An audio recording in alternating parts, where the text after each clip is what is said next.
Hello, welcome to another episode of Varsity360. I'm Columbian sports editor Micah Rice, joined this week by Tim Martinez. And Tim, I think it's fair to say we have had this week of high school football circled on our calendar for a long time. Yeah, I mean, if you kind of think back, you and I were sitting here 2 months ago talking about our preview football edition, and we did the who do we think is going to win league and why are we wrong? So basically we gave two teams in every league we thought is either going to win the league or possibly knock off. And basically, we were 8 for 8 on those two teams. And we're going to talk about 3 of those games going to be decided this week for a championship. The other one was the 3A Greater St. Helens League, which had their big matchup in week 1 of the league play with Kelso and Evergreen. So they're playing different teams this week. But the other 3 big matchups, and it's a big week that I think, that we've been looking forward to for a while. Skyview versus Camas to decide the 4A Greater St. Helens League title, Ridgefield versus Woodland to decide the 2A Greater St. Helens League title, and La Center versus Seton Catholic to decide the 1A Trico League title. So we're going to break down all 3 of those games on this episode of Varsity360, coming to you from the First Pacific Financial Studio. Again, thanks to First Pacific Financial for supporting this show all season long and for their support of high school sports and the community. So what we're going to do in today's episode is we're going to set the stakes for each of these 3 blockbuster games. You're going to tell me by one of those teams is going to win, and I'm going to tell you why the other team is going to win. So let's start with the big Class 4A Greater St. Helens League matchup at Kiggins Bowl this Friday, Camas versus Skyview. And really in recent years, it has come down to Camas versus Skyview. Obviously, these are the 2 teams that we kind of pegged as being on a collision course for the 4A Greater St. Helens League title. Skyview, of course, had a monster non-league season where they dealt with a bunch of playoff-worthy teams holding their own in almost every one of those games. And Camas is just looking like a juggernaut and being the consensus Associated Press number 1 ranked team in Class 4A. Tim, take me through Camas' side. Camas will win if... Camas will win if they can continue scoring points at the rate they've been scoring all season. So week 1, they kind of got off to a sluggish start against a very good Roosevelt team, and I think some people saw the score. It was like 12-6 or something like that, and they kind of looked back and went, "Oh, what's up with Camas?" But really, ever since then, I think they have scored at least 35 points in every single one of their games. And I think a high-scoring game favors the papermakers if they can continue to score at a high rate. I don't know that Skyview is going to be able to keep up. Skyview has been winning in the games against really good teams this year with defense. They kind of came back after falling behind Grave and Kapowson, and the defense held them until the offense could come back and rally. Against Richland, sort of the same thing. The defense held Richland off and until they can come back and score a late touchdown.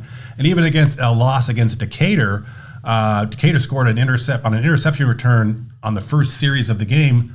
Skyview shut them out the rest of the way until the very, very last play of the game. So, Skyview's going to want to keep the game low scoring, and I think Camas wants to keep the game high scoring. So if they can keep doing the things that they've been doing, Jake Davidson leads the area in passing and passing touchdowns. He's got, I think, like 38 touchdown passes or something like that. I think he had 6 last week.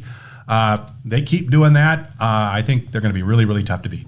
Yes, that feeds really well into my point about Skyview will win if they play that vintage Storm defense. You do not want to get in a shootout with Camas. Camas has scored 63 points their last 2 games in blowing out Battleground and Union, but it isn't just these last 2 league games with Camas. They've scored 38 more points in their last 5 games. Like you mentioned, Jake Davidson has been the most productive quarterback in the area, if not one of the most productive quarterbacks in the state. So for Skyview, it is imperative to get Jake Davidson out of rhythm and off his spot. And it's going to come down to like edge rushers like Raya Tua. It's going to come down to guys in the trenches like Sawyer Milbauer. It's going to come down to guys in the defensive backfield like Rex Hollinger and Gavin Packer.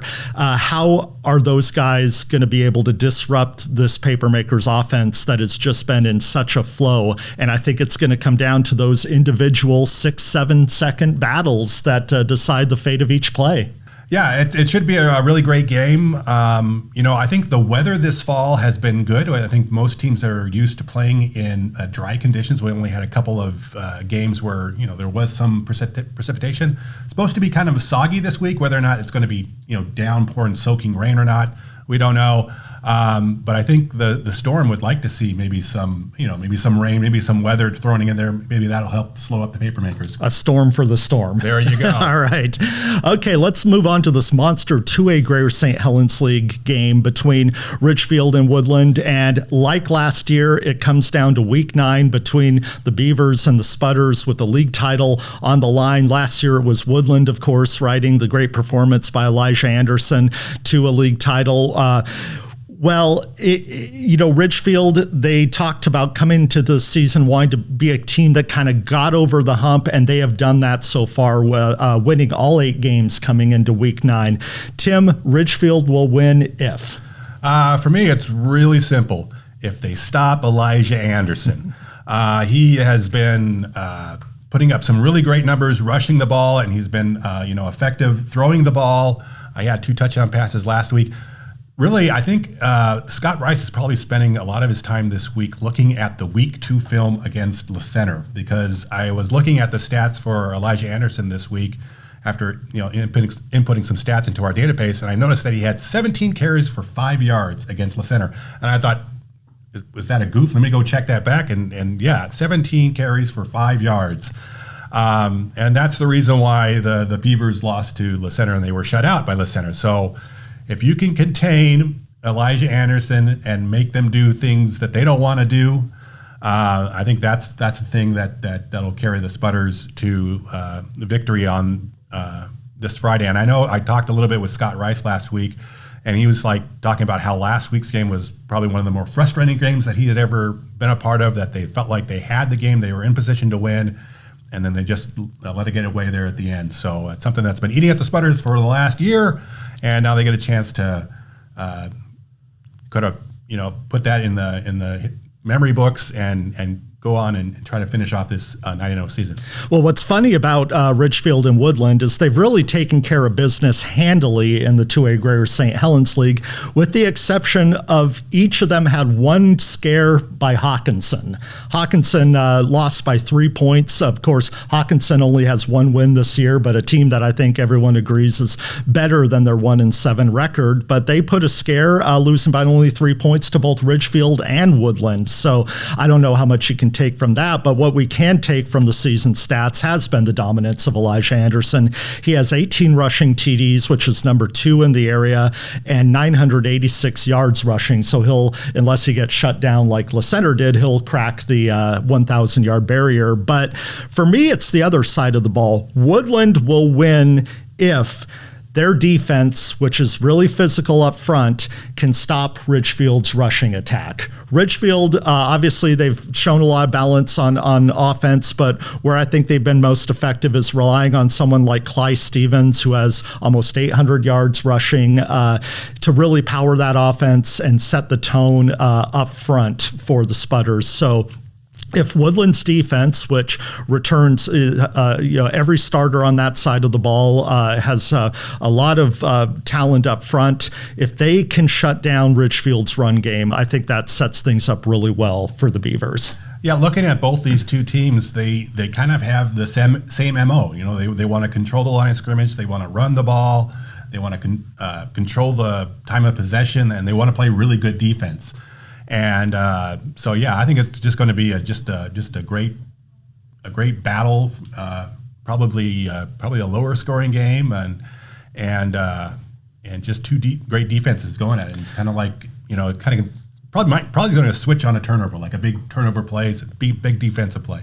Yeah, and that's where I think, if Woodland really stacks the box to try to take away some of the things that Ridgefield likes to do in the running game, I think that might open things up for Landon de Beaumont, who has 997 passing yards and 12 passing touchdowns this year. So he's been very effective as the Spudders quarterback. But like you said, I think this has a potential to come down to the final possession. Absolutely. All right.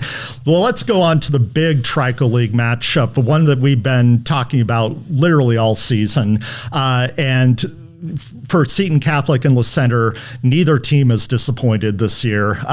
Seton Catholic ranked number 2 in Class 1A, La Center ranked number 3 in Class 1A statewide.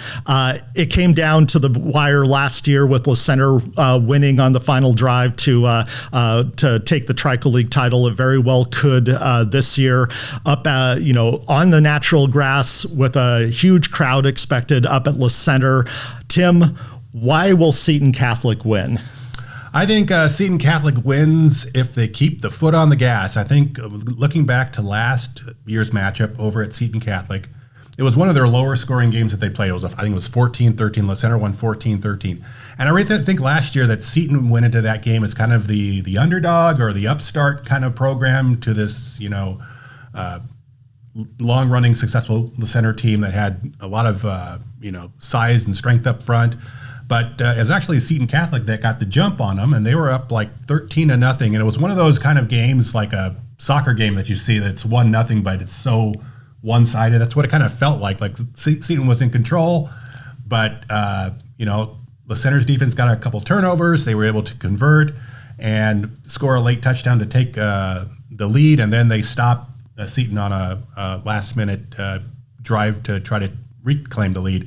So I think for Seton, they just got to do what they need to do and just keep the foot on the gas, keep scoring, I think it's another thing like La Center and Skyview, where I think a higher scoring game benefits Seton, a lower scoring game is going to benefit La Center.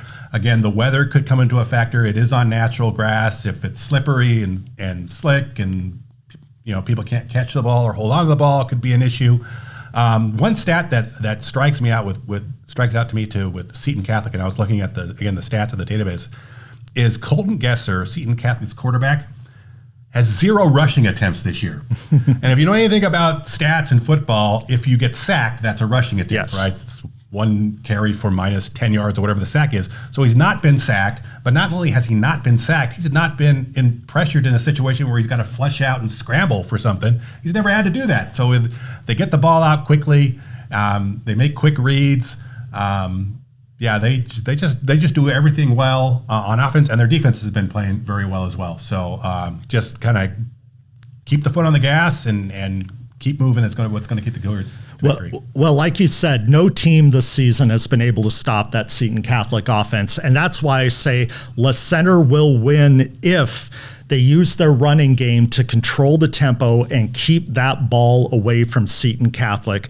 La Center, it's kind of misleading that their game last week against Camas. They really dominated the time of possession, but were down at one point late in the first half, 7-6. It's because they were stopped a couple of red zone drives, but then, of course, punched it through, scored 35 unanswered points, and ended up winning quite handily. But I think last week gives a blueprint to the Wildcats for a way that they can beat Seton Catholic, and that's if they can put together these 14, 16 play drives, largely on the ground, suck up that time of possession, go to someone like Isaac Cromie, who has been so effective this year. He had 163 rushing yards last week against Camas, and for the year, he is one of 3 running backs in the area to already eclipse 1,000 yards. So for me, if La Center can control that time of possession, can control the ball, not turn the ball over,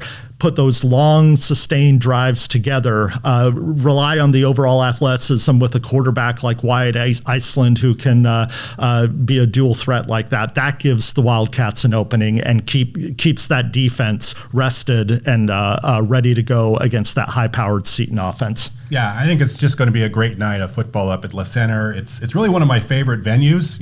It's the setting there at La Center, and you can look at the hillsides, and it's going to be dark by the time the game starts, but it's a nice setting, natural grass. There's something about playing on the real turf and people getting muddy and dirty, and I'm sure the community is going to be out there, and La Center, they bring a large contingent of fans to them. I'm sure they're going to be out in force. It's really going to be, it's going to be a great venue for high school football, and to get the number 2 and number 3 team ranked in the state. A lot at stake. Not only just is there a league championship involved, but the winner of this game is likely in a position to get a good draw for week 10. And then the seeding committee meets in a week and a half or after the week 10 games. They're going to seed that bracket. It's a 12-team bracket for the 1A, which means the top 4 teams don't play in the first round. So they'll get a week off, a bye off, and go straight to the quarterfinals. The winner of this game is in position to grab a top 4 seed. The loser is on the bubble for that, So I think that'll be a lot at stake, a lot riding on this, and it should be a great night of football. Well, I think Meg Wachnick asked one of the La Center players after their game last week, how early should people arrive at La Center for this game against Seton Catholic? And I think the player said arrive as early as you want, but definitely get there early. If you haven't been to a game at La Center, their high school parking lot fills up very quickly. People have to kind of park on the road, or I think in this case, they'll probably park at the middle school. Yeah, that's where I used to always park at the middle school and walk up from underneath sometimes. So yeah, it's that's probably a good. I think one time I went to a game there at La Center. I went over to park at the middle school, and there was like some fall harvest festival, something going on. So something all going on over at the middle school, and I was like looking for a place to park. But definitely want to get there early to make sure that you find a place to park, find a place to sit, and find a good place to take in the action. All right. Camas versus Skyview. Woodland versus Ridgefield, Seton Catholic versus La Center. 3 games, 3 league titles on the line, and possibly a big role to play in state seeding when it comes down to it. It's the best weekend we've seen this year of high school football with the stakes. They couldn't be higher. Be sure to choose your favorite game. Get out to one of those. Be sure to follow our coverage all through the night Friday and then through the weekend on 360preps.com, and we will see you out at the field.